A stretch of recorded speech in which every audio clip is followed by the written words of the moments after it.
So, I just finished my first podcast, a podcast called Teacher's Lounge, and this episode was called The Trouble with Boys, I believe. And it basically is about the disparities between little girls and little boys in school, and that little girls simply outperform little boys by quite a bit in most academic measures, with grades and not being sent to the principal's office as often, and the number they gave for for girls in college was 60% of college students were girls. So obviously they're achieving that level of education at a higher rate. I've never heard a number that high, and I've heard numbers about girls being more represented in college. But yeah, this podcast said it was 60% and 40% boys. So basically, it got into what it perceived as the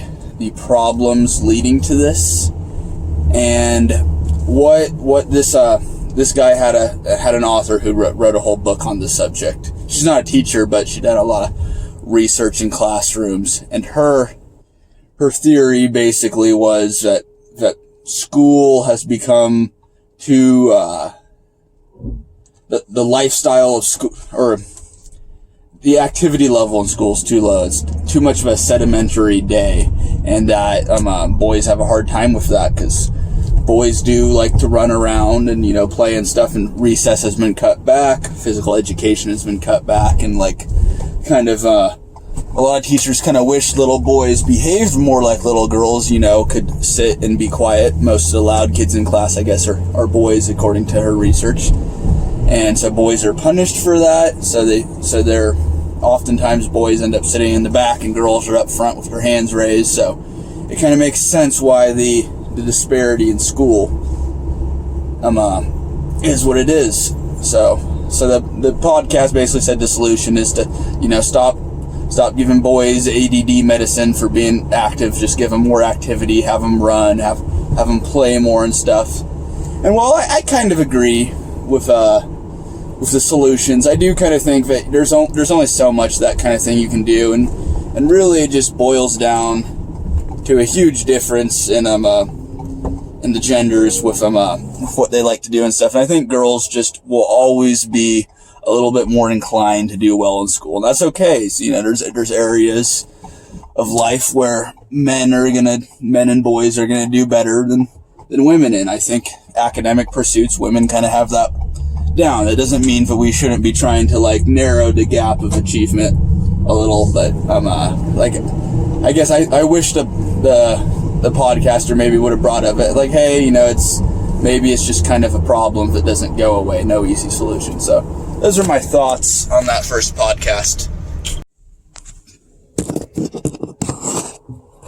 So I just listened to another podcast, this one being the Every Classroom Matters podcast, where they just had an author on that wrote a book about writing strategies. 300 writing strategies, I think, was in the title of this book, and she wrote down 300 writing strategies, which seems like a lot for one person to know, but good to her. The ones she did go over in the podcast were seemed good to me. Kind of one of the first things she talked about was a writing strategy where with kids who don't even know how to really quite write yet, but you want them to write. Basically, you actually don't have them write, but they do a writing assignment, drawing pictures. So kind of like a storyboard. A storyboard is something they use for video game story design, where you draw pictures and lay them out. So it's basically that, but an assignment for kids. And I think that's smart, because I think children are probably very capable of crafting a narrative before they're able to actually write.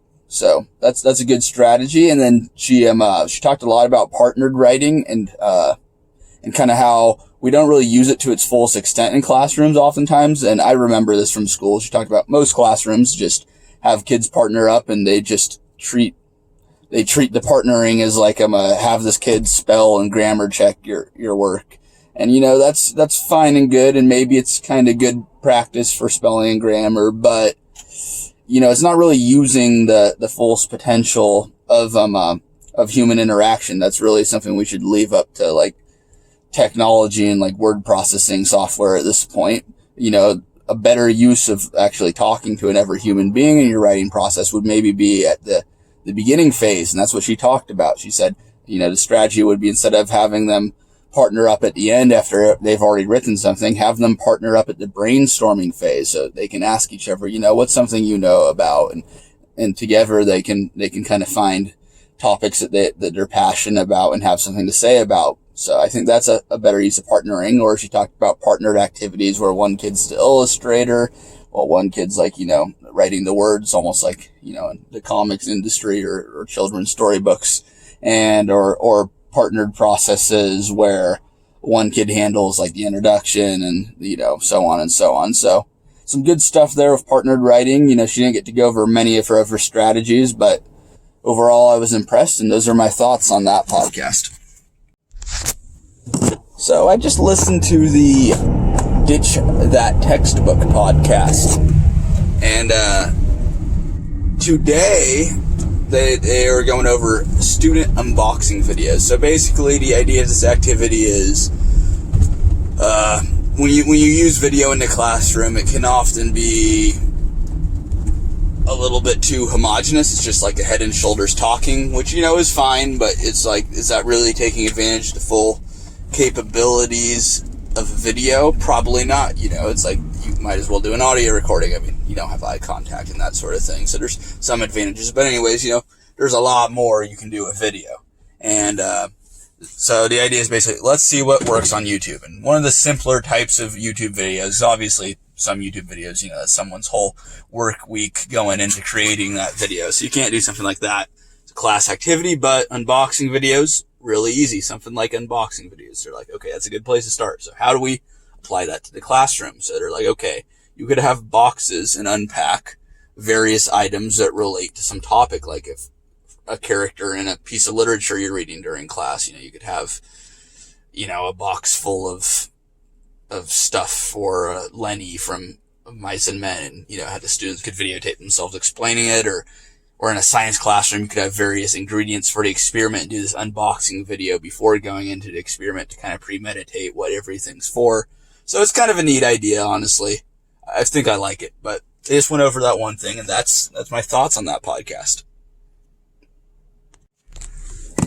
So I just listened to the Google Teachers podcast, and this podcast is probably the most ed tech focused one I've listened to so far. But they seem very knowledgeable about kind of the Google Classroom ecosystem, and they were going over some Chromebook tips, or basically a new Chromebook and Google Classroom features that are coming out right now that could be useful.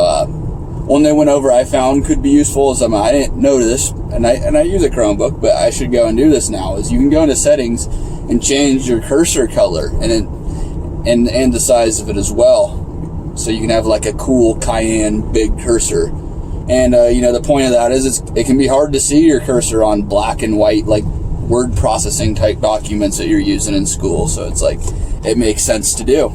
And I'm the electronic bout trainer for a big wrestling tournament every year at Anderson High School. So I train people to do electronic bout sheets on Chromebooks, and you're clicking all these numbers on a scoreboard and stuff, and your little black cursor gets lost. So I'd probably want to go take all those Chromebooks, but those are all actually Anderson High School Chromebooks, and give them big cursors for that purpose, to make the scoreboards a little easier to run with the point and click maneuvering. But so obviously in a classroom, that same problem can occur with the cursor kind of getting lost, and it's better to give a big purple or green one. So that's a cool trick from that podcast.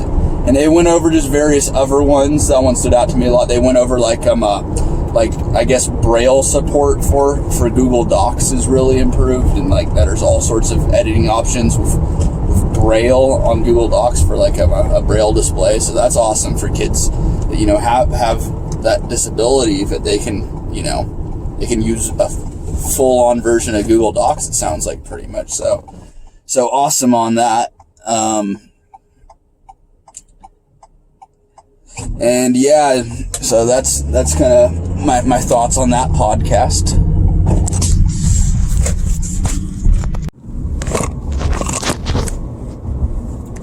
Yeah, I just finished the House of #EdTech a podcast, and sounded like the guy on it was a guy filling in for the main guy, but he tried his best. Honestly, this is probably the most lacking of all the podcasts I listened to. Like, most of the time was not content. It was like a bunch of like weird shout outs and announcements and, you know, little sponsorships and stuff.